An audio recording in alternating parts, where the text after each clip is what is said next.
Leone, pathologist. Can you come forward, please? Now you will look now whether this thing is cancer or not a cancer. Thank you. Mr. President, sir, and the First Lady, all protocols observed. What I would like to say here this morning is that in country we can do a lot to help people with prostate cancer. You don't have to travel abroad to get treatment. That's the first statement I would like to say.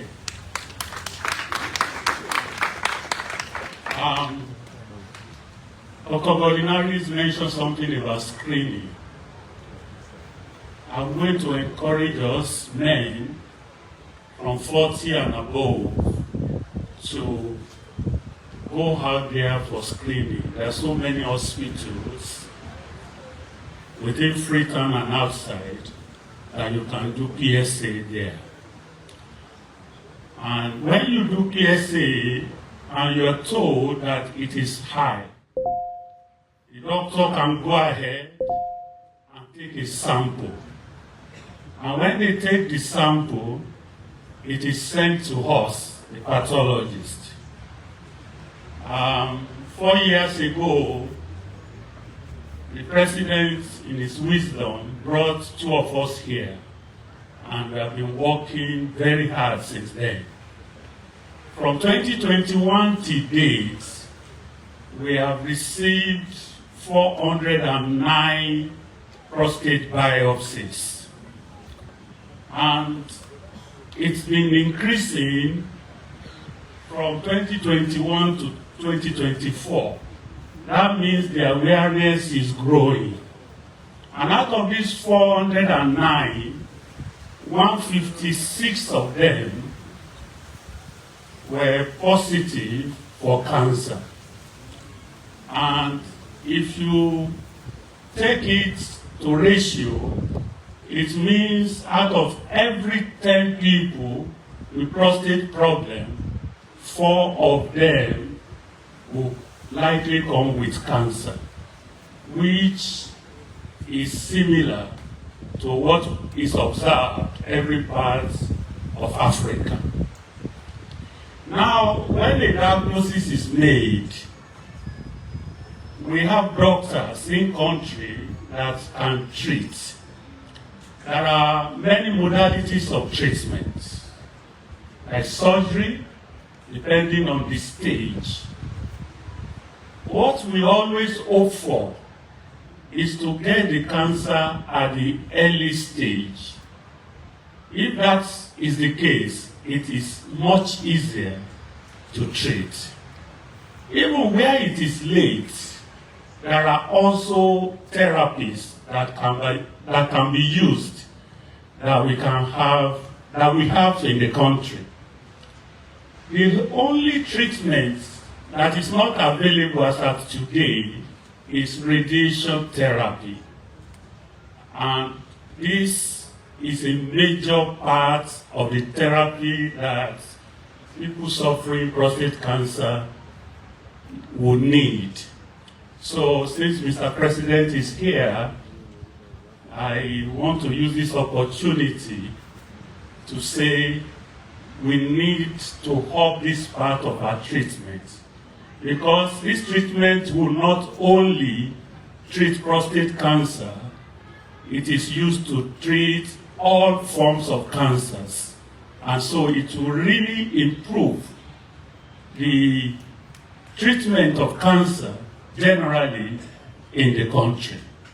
Lastly, I just want to tell all men here that your PSA is high, like Dr. Godehari says, does not mean that you have cancer. If there's an enlargement, the value will also be high. You just need the doctor to tell you. There's also something we call pre-malignant stage. If we get that, we also are able to cure before it becomes a cancer. So screening is actually the message. If we screen and get the enlargement early, then we will win the war of prostate cancer. Every cancer at all has this pre-malignant stage, and that is actually why the incidence in Africa is much higher. Because by the time somebody is coming to the hospital in our part of the world, it is almost incurable. So we want to leave this message that we should imbibe the culture of visiting our GPs and do checks regularly so that we can catch this cancer young. Thank you very much. Thank you very much, Professor. Professor used the word GP, and we general practitioner them or the doctor them. So it means we get the option and cure good here if we go and visit with doctor them. Your Excellency, sir, Madam First Lady, I also want to recognize the presence of the Minister of Health, where they listen to this, and we all know we won't visit this. But I know say amongst we, people in their way get first-hand experience. Where we will tell you say, if you get prostate cancer, it don't mean say you don't die now. Some people in their way don't survive them, or who people don't survive them. So I want for use the opportunity to invite one person for just can tell me how he survived prostate cancer.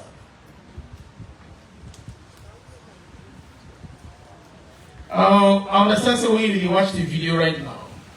So we're going to pay attention to the video. If we put the volume up small bit.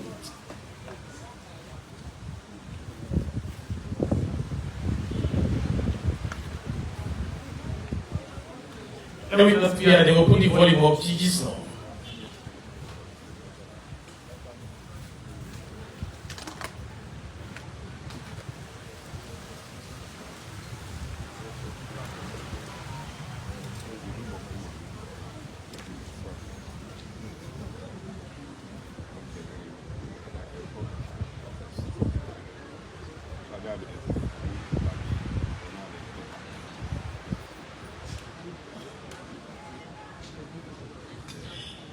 Well, as with the ways to make technology really playing part for we, I don't want to hold this session at ransom. So, the First Lady, we begin talk say, just say practice for launch this particular program today.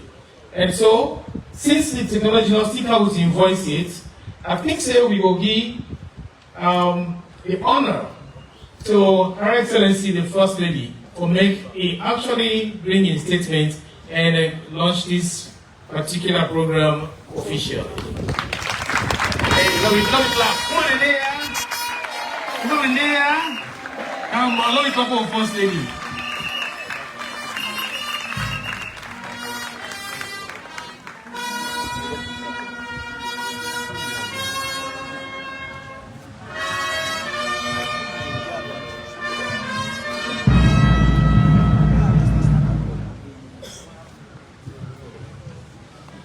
Thank you, Professor. No matter beauty, I don't want to tell you to move. Sit down or move before the people there. Professor Momo, distinguished chairperson, Your Excellency, the President of the Republic of Sierra Leone, my dearest husband, retired Brigadier Julius Malabio.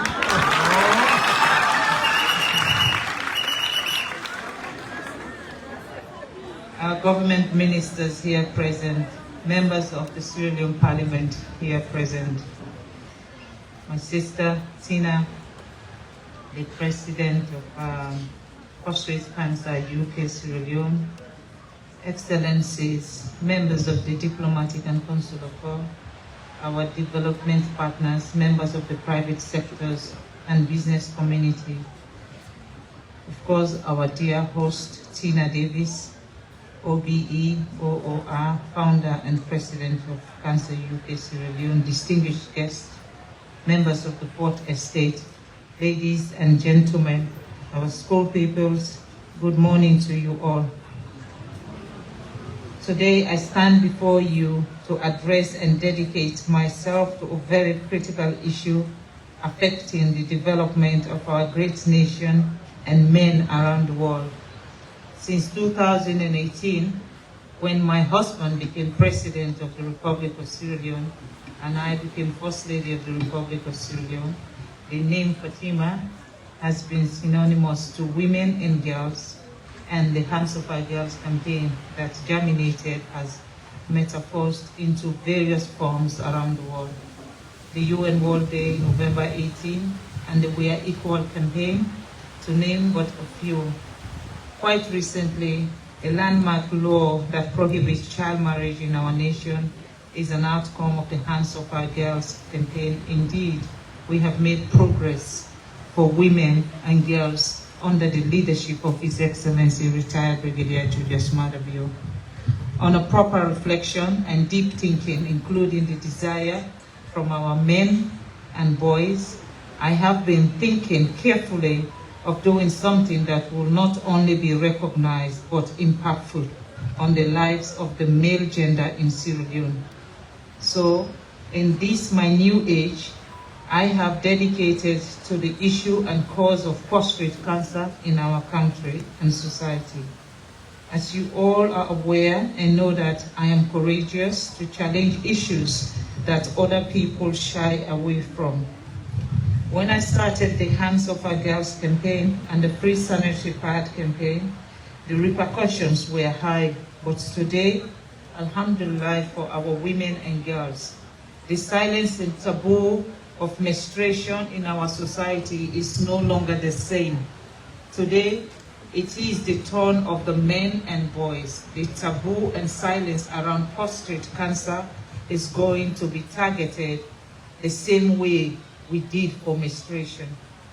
You have had the various information provided by the experts and those who know about the sickness.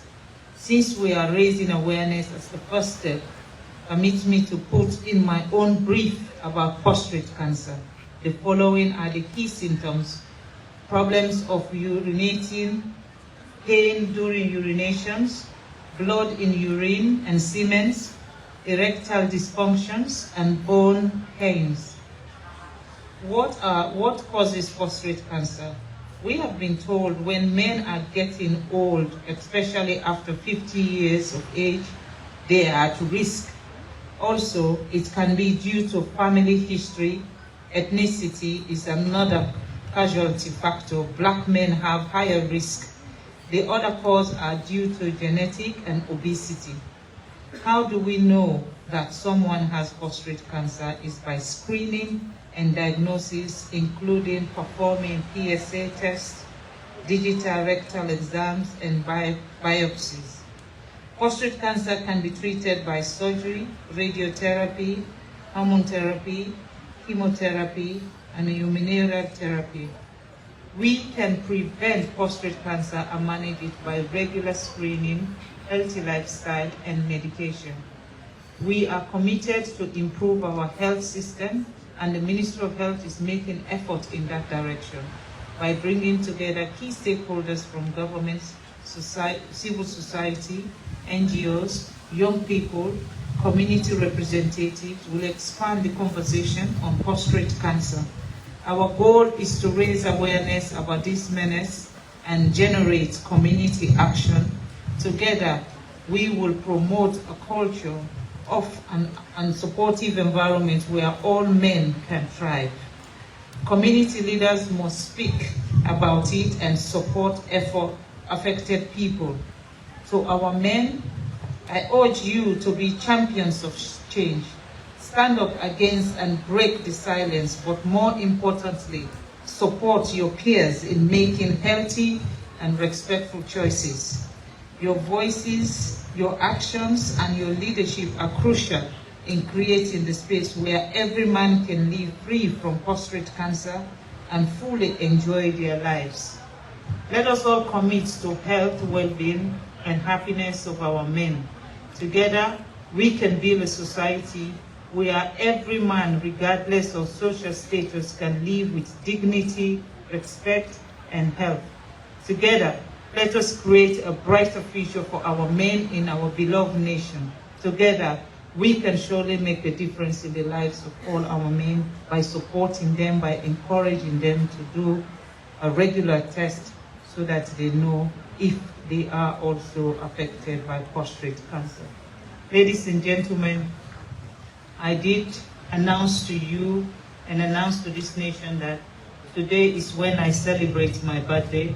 And for all of you that wanted to celebrate my birthday, you should come and walk with us and support a cause that is very important to talk about in our country. So at this juncture, permit me to thank every one of you for coming out this early morning and for working 45 minutes to Family Kingdom, 45 minutes back. We are grateful for your support. We're very happy that you are here, and we are asking that when you leave, do not leave the conversation of prostate cancer here. Take it with you and let us spread the word. And also, I want to thank His Excellency, the President of the Republic of Sierra Leone. I will not explain in details, but he is an absolute hero to be here, and me and him know why I'm saying this. Mr. President, thank you. You are special. And I want you to know that. I know you are my husband, but you are a special man. And I want you to know that, and I want to thank you so very much for being here. Before I take my seat and ask His Excellency to come and give us a word of solidarity, I want you all to know that we have Salam who are here. I believe all the drinks, the water that you have is from a company called Salam. And we have Chicken Town are also here. They've made a lot of smoothie for everyone. Please, you don't need to rush. They will give you your own. So we just do it. They're waiting for His Excellency to leave so that they will come and serve all of you. And I want to thank all of them. And I also want to thank Grafton, because they were on the other side, making sure that we are hydrated to come back and finish this race. Madam Tina, thank you for including me in such a wonderful, wonderful program, by extension including my entire family who is here, to make sure we support a cause that is worthy of supporting. To all of you people, the Office of the First Lady, thank you. Every time I throw a challenge, you are there to make it happen. Thank you. Thank you to all of you. At this juncture, may I invite His Excellency, the President, to come and give us a word of solidarity. And after that,